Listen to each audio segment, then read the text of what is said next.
Los Petro.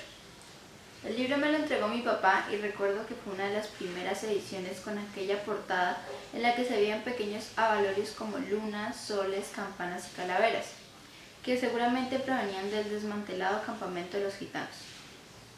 La lectura de 100 años de soledad me pareció mágica, porque me recordaba la costa caribe como un rumbo inconsciente, pues hasta ese momento mi referente cultural, el de mi primera infancia, era Bogotá.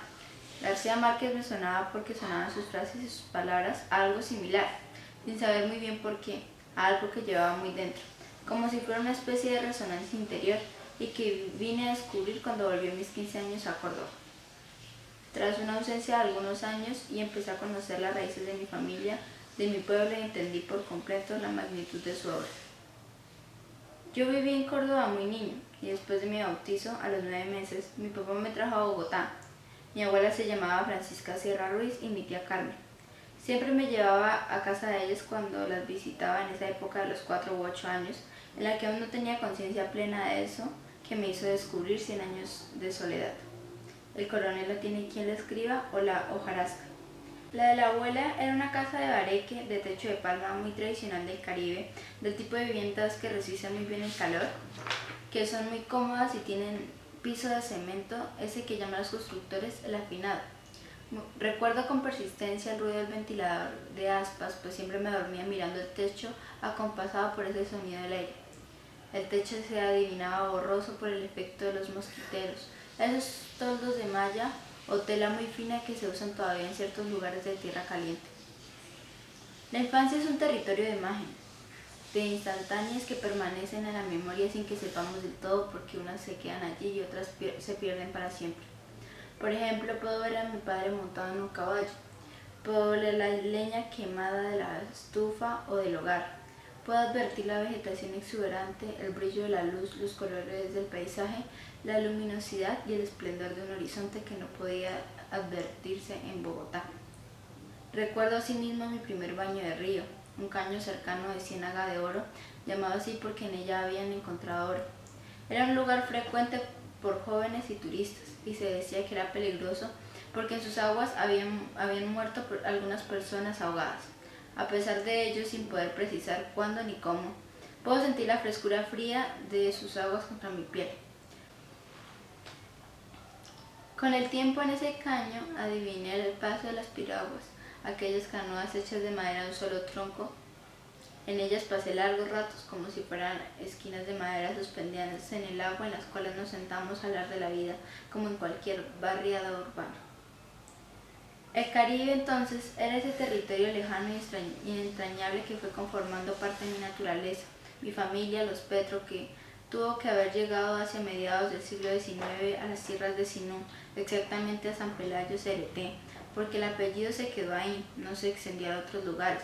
Por fecha de nacimiento de mi abuelo, 1898, en San Pelayo, Córdoba, mi familia debió llegar de Savona, en el norte de Italia a mediados del siglo XIX, pues así lo averigué hace poco. Es un apellido de Liguria, al parecer de familia noble del siglo X. Toda esa región fue receptora de inmigrantes y hay los ricos mestizajes que también son patrimonio del Caribe, como bien lo cuenta Alejo Carpentier en La consagración de la primavera.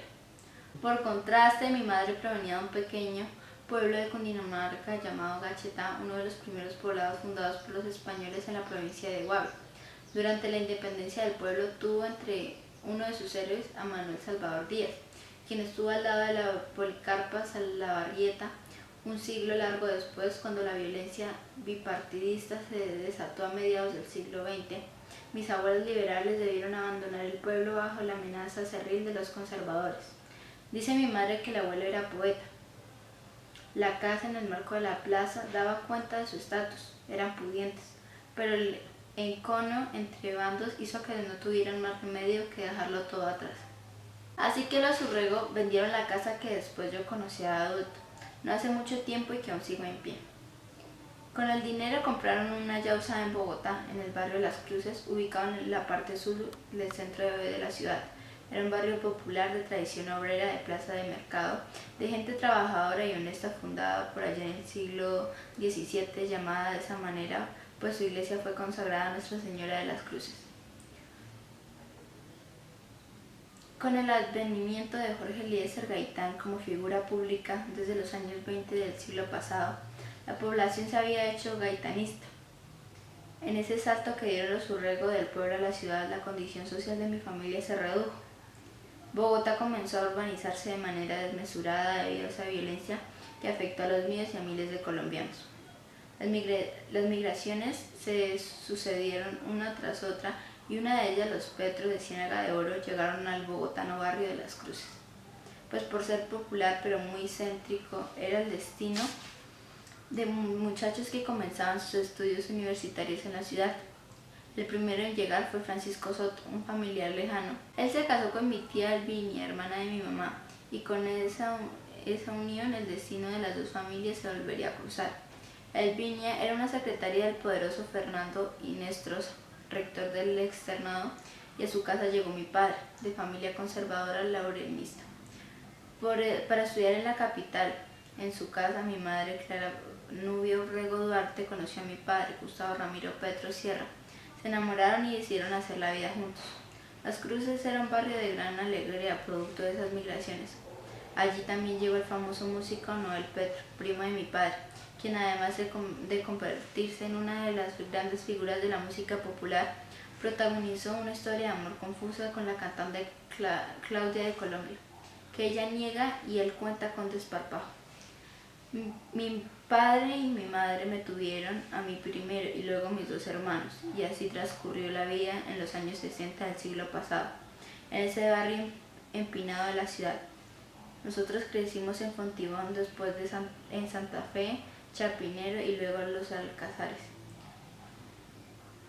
Lo de Pablo se debió en que en 1968 el Papa Antonio María Montini vino al país, pero entonces era un descampajo abajo del Gran Almacén Sears y de la carrera 24, y en esa zona comenzó a edificarse el barrio en honor al Papa italiano.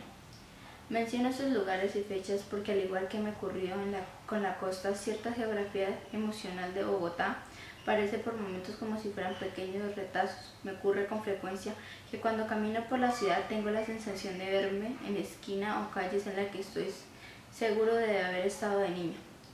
Puede ser los lugares que recorrí cuando mi mamá nos llevaba al almacén Tía de Chapinero a comprar soldaditos romanos de plástico, aún los conservo, o zapatos a los almacenes de carrera 13. ¿Sí? Los tacos, sí. Mi padre además era un buen espectador de cine y muchos de los clásicos peplum de la época como Ben-Hur, Los Amores de Hércules o Espartaco, los vi en las espléndidas y hermosas salas de cine que tenía Bogotá y de las cuales ya no quedaba ninguna, como el Scala, Radio City, el Embajador o el Palermo. Mi mamá me recogía todos los días al frente del colegio San Felipe Neri, en Los Alcázares.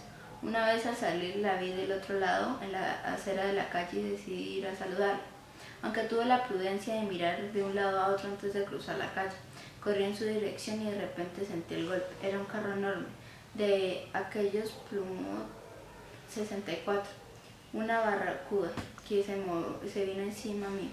El señor que conducía se bajó del vehículo y me atendió. Se portó muy amable conmigo y con mi mamá. Me llevó a un hospital cercano. Cuando me atendieron se dieron cuenta de que solo tenía una clavícula lesionada.